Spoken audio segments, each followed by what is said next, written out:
काल आपण टोमॅटो पिकाच्या उन्हाळी हंगामासाठी जबरदस्त उत्पादन देणाऱ्या व्हरायटीज आणि वाण बघितलेले आहेत. आणि आज आपण या व्हिडिओमध्ये टोमॅटो पिकाला बेसल डोसमध्ये कुठली खतं किती द्यावी याविषयी सविस्तर माहिती बघणार आहोत. तर नमस्कार, मी भागवत भुते तुमचं या यूट्यूब चॅनलमध्ये स्वागत करतोय. जर तुम्ही आपल्या चॅनलवर नवीन असाल तर चॅनलला सबस्क्राईब करा आणि साईडला असलेलं बेल आयकॉन प्रेस करा. शेतकरी बंधूंनो, सगळ्यात अगोदर आपण समजून घेऊ की बेसल डोस म्हणजे काय. तर बघा शेतकरी बंधूंनो, बेसल डोसला बरेच शेतकरी आपल्यापैकी भेसळ डोस समजतात. भेसळ म्हणजे कसं की वेगवेगळ्या खतांना एकत्रित मिसळून ते पिकाला देणं समजतात. पण शेतकरी बंधूंनो, बेसल डोस म्हणजे असं होत नाही. तर बेसल डोस म्हणजे काय की पिकांची लागवड किंवा पेरणी करण्या अगोदर 1 ते 5 दिवस अगोदर पिकांना आवश्यक त्या अन्नद्रव्याची उपलब्धता होण्यासाठी पिकांना दिली जाणारी दाणेदार खतं म्हणजे बेसल डोस होय. तर बघा शेतकरी बंधूंनो, आता आपण बघू की बेसल डोस मध्ये कुठली खतं किती द्यावी आणि त्यामध्ये किती अन्नद्रव्य असणं आवश्यक आहे. तर बघा शेतकरी बंधूंनो, बेसल डोस मध्ये आपल्याला खतं देत असताना त्यामध्ये 6 अन्नद्रव्य असणं आवश्यक आहे. तर ते 6 अन्नद्रव्य कोणते, तर त्या नायट्रोजन, फॉस्फरस, पोटॅश आणि सल्फर, कॅल्शियम आणि मॅग्नेशियम ही 6 अन्नद्रव्ये देणं आवश्यक असतात. तर ही 6 अन्नद्रव्ये देण्यासाठी किंवा यांची पूर्तता करण्यासाठी आपण कुठलं खत वापरलं पाहिजे. तर बघा शेतकरी बंधूंनो, जे काय पहिली 3 अन्नद्रव्ये आहेत त्यामध्ये नायट्रोजन, फॉस्फरस आणि पोटॅश या अन्नद्रव्याची पूर्तता होण्यासाठी आपण 10-26-26 किंवा मग 14-35-14 किंवा मग 12-32-16 यापैकी कुठल्याही खताची प्रति एकरसाठी एकरी 1 बॅग आपण वापरली पाहिजेत, म्हणजेच 50 किलो. यामधून आपली जी काय नायट्रोजन, फॉस्फरस आणि पोटॅश असतं यांची पूर्तता होते. आणि जे काय आपलं मग कॅल्शियम, मॅग्नेशियम, सल्फर असतं यांची पूर्तता होण्यासाठी आपण ICL कंपनीचं जे काय पॉलिसल्फेट येतं, तर हे पॉलिसल्फेट आपण प्रति एकरसाठी 75 ते 100 किलो इतकं याचं आपण प्रमाण वापरलं पाहिजे. या पॉलिसल्फेटमध्ये आपल्याला कॅल्शियम, मॅग्नेशियम, सल्फर आणि पोटॅश मिळतं. सोबतच आपण दाणेदार कीटकनाशक त्यामध्ये रिजंट सारखं किंवा मग फर्टेरा सारखं यांचा सुद्धा आपण वापर करायला पाहिजे. यांचं जे काय वापरण्याचं प्रमाण आहे तर ते प्रमाण आपण एकरी 5 किलो पर्यंत ठेवायला पाहिजे. सोबतच शेतकरी बंधूंनो, जर आपल्याला लिंबोळी पेंड असेल, मोहरी पेंड असेल किंवा मग शेंगदाणा पेंड असेल किंवा मग करंज पेंड असेल, तर यासारखी कुठलीही पेंड जर आपल्याला उपलब्ध जर होत असेल तर यासारखी कुठलीही पेंड आपण आपल्या शेतामध्ये बेसल डोसमध्ये वापरायला पाहिजे. कारण की बघा शेतकरी बंधूंनो, सध्या ज्या काय व्हरायटीज आहेत तर ह्या व्हरायटीज हाय इल्डिंग व्हरायटीज आहे. आणि ह्या हाय इल्डिंग व्हरायटीज असल्यामुळे यांना जी काय अन्नद्रव्य लागतात तर यांची जी अन्नद्रव्य घेण्याची क्षमता आहे तर ती जास्त आहे. त्यामुळे पिकाला भरपूर प्रमाणात अन्नद्रव्य लागतं.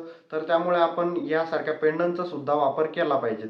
आता बघा शेतकरी बंधूंनो, सगळ्यात पहिले आपण जी 3 खतं घेतले त्यामध्ये मग 10-26-26, 14-35-14 किंवा मग 12-32-16 ही जी काय खतं आहेत तर या खतामधून आपल्याला नायट्रोजन, फॉस्फरस आणि पोटॅश मिळतो. आता बघा, जे काय नायट्रोजन आहे तर तो नायट्रोजन पिकाच्या वाढीसाठी काम करतो. फॉस्फरस रूट डेव्हलपमेंटसाठी काम करतो. आणि जे काय पोटॅश आहे तर ते पिकामध्ये वॉटर बॅलन्सचं काम करतं. त्यानंतर आपण दुसरं जे खत घेतलं तर ते पॉलिसल्फेट घेतलं. पॉलिसल्फेटमध्ये आपल्याला कॅल्शियम, मॅग्नेशियम आणि सल्फर आणि पोटॅश मिळतं. आता जे काय कॅल्शियम आहे शेतकरी बंधूंनो पॉलिसल्फेटमधलं, तर ते कॅल्शियम पिकांची जी काय रिप्रोडक्टिव्ह ग्रोथ असते त्यामध्ये काम करतं.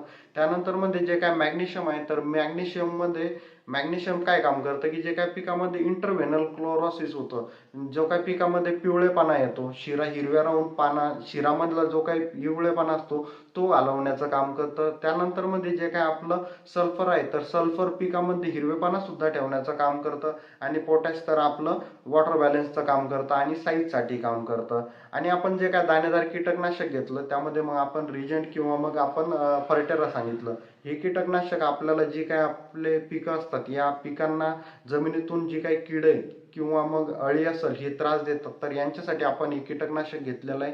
आणि आपण नंतर मध्ये जे काय पेंड सांगितलं पेंडी, तर या पेंडींचा आपण वापर यासाठी करायचा आहे की सध्या आता हाय इल्डिंग व्हरायटीज आहेत त्यामुळे पिकाला अन्नद्रव्याची जास्त प्रमाणात आवश्यकता असते. आणि या पेंडेमध्ये भरपूर प्रमाणात प्रोटीन असतं.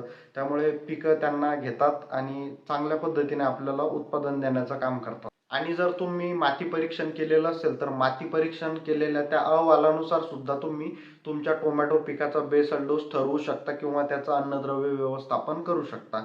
आता बघा शेतकरी बंधूंनो, हा का जो काय आपण बेसल डोस ठरवतो किंवा अन्नद्रव्य व्यवस्थापन करतो, तर हा बेसल डोस ठरवल्याच्या नंतर मध्ये हा बेसल डोस आपण तो बेड पाडण्या अगोदर तो पूर्णपणे बेडमध्ये भरून घ्यायचा आहे आणि भरल्याच्या नंतर मध्येच आपण त्याची मल्चिंग करायची आहे. आता बघू आपण बेसल डोसचे काय फायदे होतात. तर बघा शेतकरी बंधूंनो, जो काय आपण बेसल डोस देतो तर त्यामध्ये आपण रासायनिक खतं वापरतो आणि ही जी काय रासायनिक खतं असतात ना, तर ही जमिनीमध्ये जर आपण टाकलेली असली तर ही पिकाला दीर्घकाळ उपलब्ध राहतात आणि त्यांना ती लागू होतात. आता खत मुळाजवळ दिल्यामुळे काय होतं की त्यांची पिकाला उपलब्धता लवकर होते आणि सोबतच त्यांची जी काय कार्यक्षमता असते ती कार्यक्षमता सुद्धा वाढते. आणि जी काय आपण बियाणं किंवा रोपांची लागवड करत असतो तर या लागवड केलेल्या बियाणांना किंवा रोपांना जमिनीतून हुमणी सारखी कीड असेल किंवा मग वाळवी सारखी कीड असेल, यासारखी कीड त्रास देतात, तर त्यांचं सुद्धा रोगांपासून, या किडी रोगांपासून संरक्षण होतं. आय होप ही सर्व माहिती तुम्हाला समजली असेल. माहिती आवडली तर लाईक करा आणि व्हिडिओ कसा वाटला नक्की कमेंट करून सांगा. चला भेटूया पुढच्या भागात. जय जवान जय किसान.